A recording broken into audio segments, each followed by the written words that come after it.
Today's lecture is about a poem. The name of the poem is The Subalterns. This is a poem written by Thomas Hardy, who is a writer of novels, poetry, and some plays, and he belongs to the later Victorian era. This lecture is presented by Shafaqus Sahar. The name of the poem indicates a specific word. Subaltern is usually a person who is a soldier in army and he is working under the command of officers. So subaltern would be a person or a thing that is not autonomous, someone who has to look up to an authority to act upon things. In this way, this word would mean here as subordinate, someone who is not all in all, someone who has to take orders from the other people. Thomas Hardy was an English author of the naturalistic movement.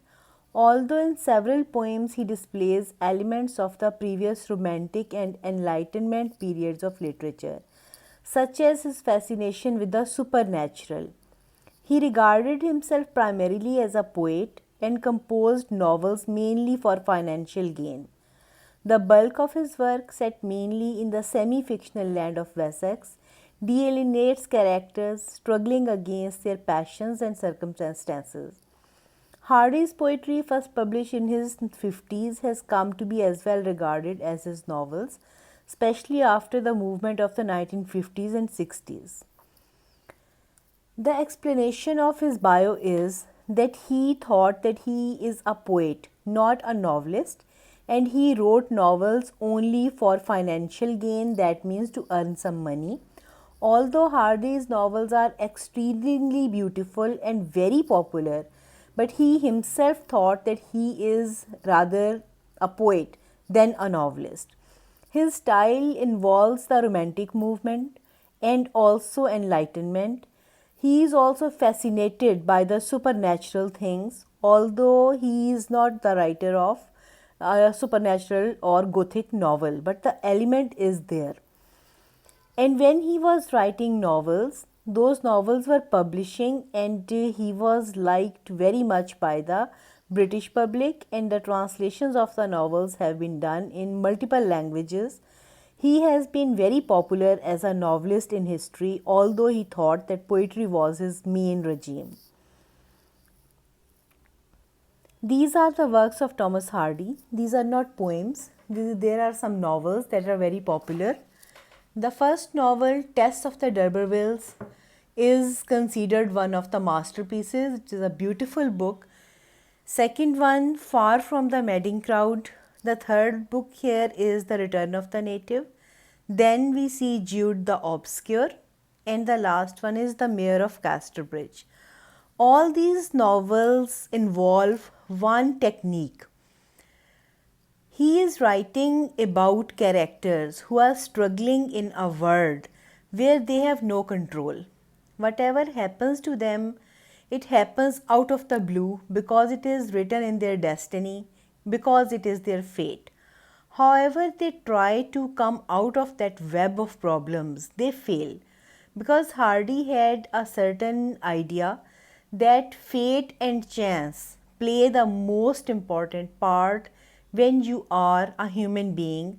You keep struggling, but only those things will happen that are in your destiny, that are considered in your fate. So all these novels are written in the background of the County Wessex. The language that those people speak, their culture, he has preserved all that civilization into his novels that show a rural or cultural background, all of them. They are not about town, they are about country life. And he shows the role of nature here, like it mostly acts against the human beings. The poem starts from here, The Subalterns. Poor wanderer, said the leaden sky, I fain would lighten thee, but there are laws in force on high which say it must not be. Poor wanderer. Hardy shows us a scene where the sky is leaden. It is the color of lead. It is the color of dark grayness. A grey sky would be a stormy sky. There would be clouds. A rain would be coming. Maybe snowfall is coming.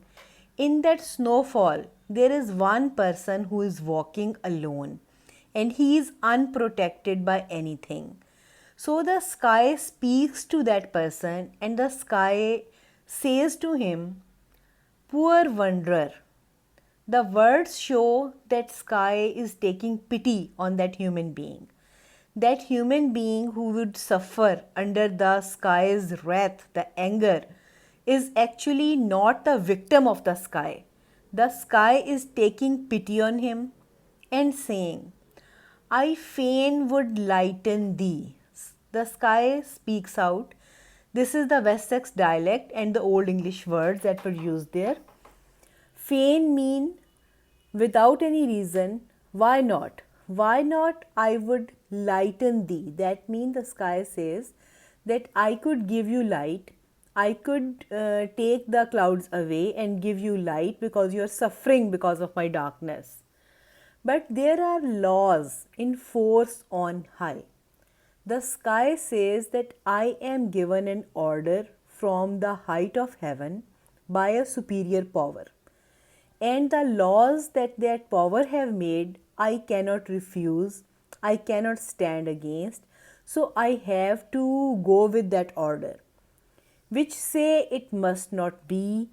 He says, the sky says, that it is said on heaven that I cannot give you light, that I cannot make you happy or secure.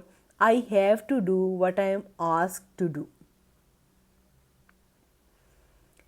Hardy goes to a second scene in the next 4 lines in the next stanza. "I would not freeze thee, shorn one," cried the north. "Knew I but how to warm my breath, to slack my stride, but I am ruled as thou." Now again a man is shown. That man is fighting against the wind. The north here means the north wind that comes from the north in England. It is a very strong gale. It is very cold and extremely deadly for the ships and the people who are alone on the road. So the wind says to this man that I will not freeze you, I do not want to make you cold, shorn one. Now shorn is a form from sheer, the second form, and it shows a person who is unprotected. Shorn actually means someone who is deprived of something, like if you don't have hair, you have lost them or cut them off, you would be called shorn of hair. But here it means a person who doesn't have any protection. Without any protection, he is on the front of the wind, and the wind is very dangerous for him. It is making him very cold. The north wind says to this human being that I do not want to make you frozen. I don't want to make you uncomfortable because you're unprotected. I knew that, but how to warm my breath? The wind says that I am never told or given the quality to make myself warm. I am by nature cold. To slack my stride, the wind says that I cannot check my speed. I cannot slow down my speed. I have to be as fast and as cold as I am by someone else. But I am ruled as thou. The wind says that it is sorry. It cannot stop. It cannot be warm because it is ruled. The wind says that as you are not omnipotent, you are not as strong to take your destiny in your hands. Same is true about me. I am also ruled. I also cannot disobey. A superior power has asked me to make you cold, and I cannot disobey. I have to do what I am asked to do. Tomorrow I attack thee white, said sickness, yet I swear, I bear thy little ark no spite, but am bid enter there. Now there is a man who is sick, going to get sick, And the sickness says to that man, tomorrow I attack thee, that tomorrow I shall attack you and make you sick. White is again the word of the Old English that is used for helpless human being, and the sickness says that you are a helpless human. Yet I swear, but I promise you, I bear thy little ark no spite. I do not hate your little boat. By boat here means body. The winds, like the wind, the sickness says that your little body, your weak body, is not my enemy. I am not against it. I don't have any anger against you, but am bid enter there. But I am ordered to enter your body and make you sick. So now three things one by one tell human beings that they are not acting because they are angry at him or they are enemy of him. They are only acting because they are asked to do this by a superior power. So these powers that seem to be so strong to us are actually acting for the superior power, them all. We can call that nature, we can call that God. Come hither, son, I heard death say. For the first time, the writer uses the first person. He says that I heard that death was saying to me. Again, the writer means a human being. He wants to tell us that how the death will speak to a human being if it was a such a situation in which death could talk.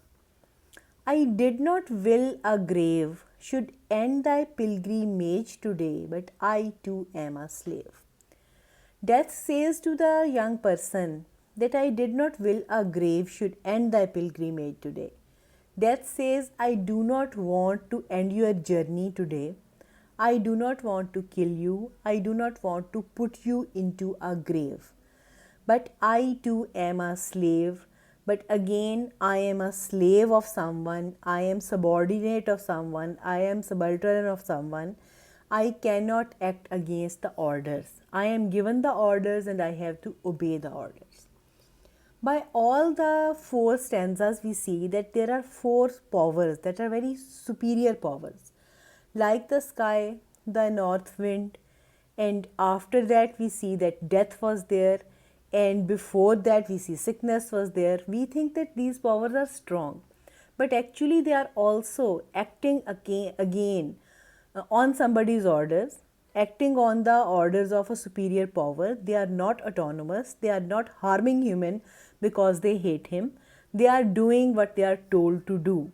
So this confirms Hardy's fate and chance theory, that whatever happens to us is written in fate, it is written in our destiny, and we cannot avoid it. And the agents who are working against us are actually kind to us, but they are not given the order to do as we want them to do. So a superior power is responsible for everything that happens to a human being.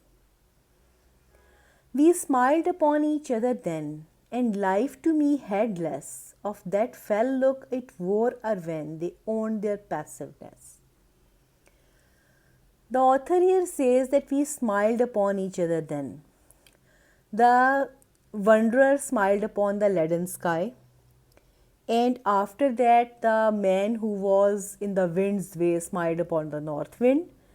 The man who was sick, he smiled upon the sickness, and the man who was about to die, he smiled upon the death. And life to me had less of that fell look. The writer says that after that, the depression I felt, and I looked at life very passively. I thought that life is not a good thing. Very negative view was there. But after that conversation with the elements of nature, my outlook changed, and I started feeling more positive than before.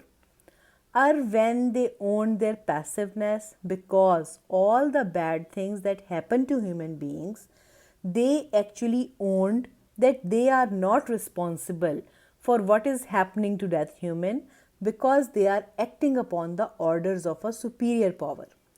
So this idea that human beings is being controlled by a superior power gave a peace to the heart of the poet, because he knew that he could not do anything against the superpower, and so he should be coming down, he should be admitting his weakness and wait for what is in score for him and what is in store for his life, and he should not complain because all those things are predestined, pre-planned, and those elements are not responsible for his destruction. Themes and critical points. Fate and chance in Hardy is his theory that is shown in all his novels and his poetry as well, that whatever happens is in our destiny, it is our fate, and the chances that happen, they are against us as well. By chance we get something bad, although it was going very good before, and all those chances are put in our way by our fate.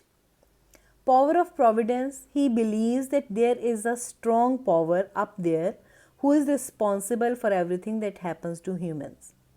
Helplessness of humans, Hardy believes that human beings are helpless in front of that power and they should admit their helplessness because fighting against it is useless.